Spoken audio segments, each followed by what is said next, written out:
Oi, hoje eu vim falar sobre o efeito Toji no universo de Jujutsu Kaisen, mais especificadamente nas vidas de Satoru Gojo e de Suguru Geto.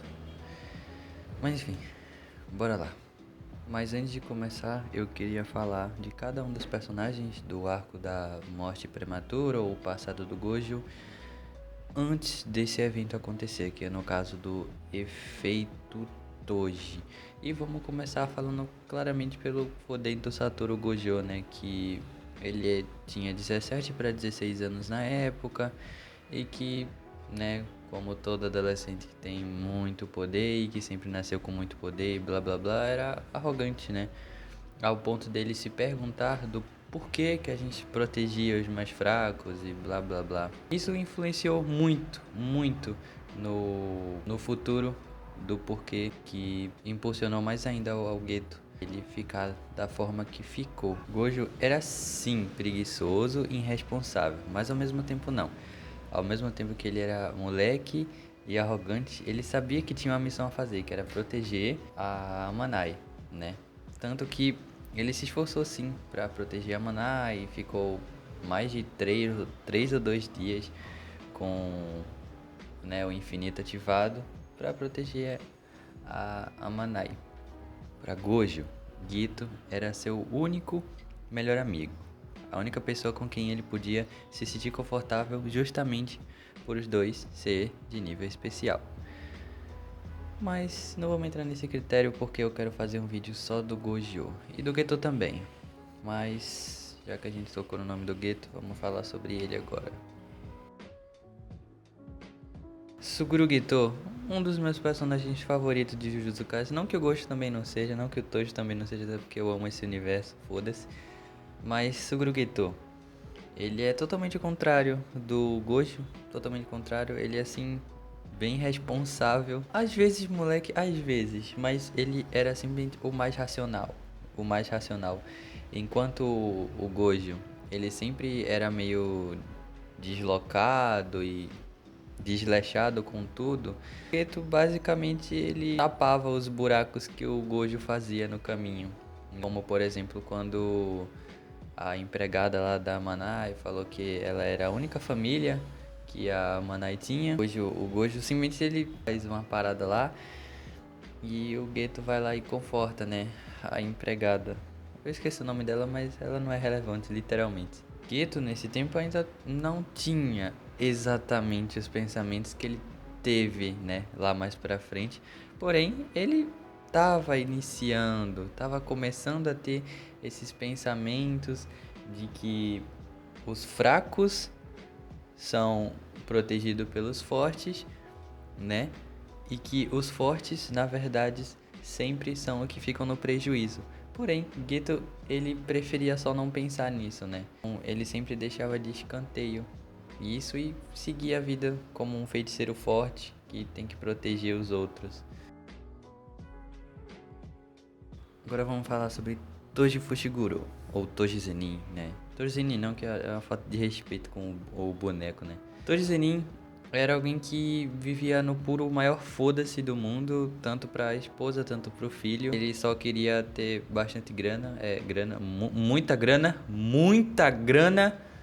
E é isso, não tem muito o que falar sobre o Toji. Ele só era um cara objetivo, bem desleixado com a vida dele, com a família dele, mas ao mesmo tempo ele amava. Existia um certo ódio pelo Gojo, especificamente com o Gojo e com pessoas que tinham já com encantamento, que no caso era o Geto e o Gojo, justamente por essas pessoas já nascerem com poder e ele não, no caso. Tanto que até por isso, quando ele destrói os dois na porrada, ele vai lá e fala, né? Até um primata como ele conseguiu derrotar gente como eles, né? Que no caso já nasceram com dom e blá blá blá. Então, o Toji é basicamente feito de... Foda-se. É exatamente isso. É literalmente isso. Toji Zenin é destruidor. Ele simplesmente destruidor, né? Que é o assassino de Chamas. Não tem muito a falar sobre esse cara. Ele é só pica. Ele é pica. É ponto. Ele é pica.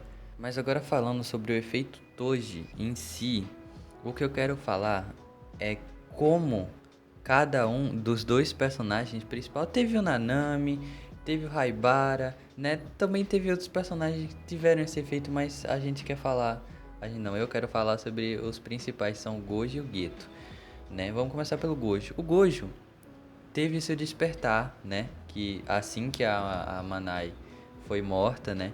O Gojo teve seu despertar, que no caso ele chegou no seu ápice do Jujutsu, né? Que ele despertou a reversão de feitiço e assim conseguiu dominar o Hollow Purple perfeitamente, que no caso é o vazio roxo, né? Com isso, ele simplesmente aprimorou 30 vezes mais todo o seu leque de habilidades, né? Tudo por uma simples reversão de feitiço. Foi despertar do Gojo, foi positivo pra caramba, né?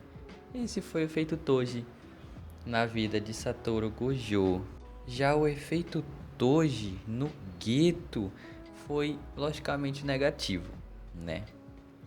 No caso, Geto, assim que a Manai foi morta na sua frente, o Geto entrou em um estado depressivo bem severo, eu poderia dizer, e uma crise existencial absurda, em que tudo aquilo que ele estava pensando que eu falei sobre que proteger os fracos, na verdade, era uma desvantagem porque os fracos aplaudiam a sua perda, isso fazia o Geto simplesmente criar um nojo imoral pelos mais fracos e pelos não feiticeiros, que isso fez despertar um nojo absurdo pelos não feiticeiros. Porém, Geto não sabia simplesmente como aniquilar a causa, na verdade, das maldições, porque ele pensava, tá, se o meu trabalho é proteger os não feiticeiros, que no caso é os mais fracos, das maldições que nascem todos os dias, então eu vou aniquilar a porra da causa do porquê que essas maldições nascem.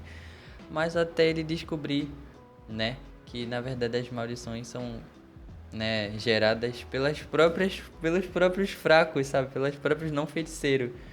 No caso das emoções ruins e tristes. Mas vamos focar mais um pouquinho, que eu tenho bastante coisa para falar sobre o Geto. Para Geto, se um mundo onde não existisse maldições fosse perfeito, pra ele tava tudo bem aniquilar todos os não feiticeiros, né? É infantil demais o suficiente pra acreditar nisso fielmente, né? Ele levou isso bem a sério e isso que faz o personagem do Geto ser Suguru Geto. Quando Geto e Gojo começam a estabilizar, entre muitas aspas, suas vidas assim que acaba todo esse evento, o Geto estava visivelmente precisando de ajuda. Mas como eu falei lá no início, Gojo já era uma pessoa arrogante, justamente por ter muito poder. E naquele exato momento em que o evento acabou, né, o Gojo era o lado positivo. Então a arrogância do Gojo, que já era 50%, subiu para 100%. Então o desleixo do Gojo com Geto é uma das coisas que eu simplesmente odeio em Satoru Gojo. Mas é isso. Eu espero que vocês tenham gostado. Eu acho que é isso. Enfim, se você gostou, deixa o like. Não sei, foda-se. Faz o que você quiser. Falou.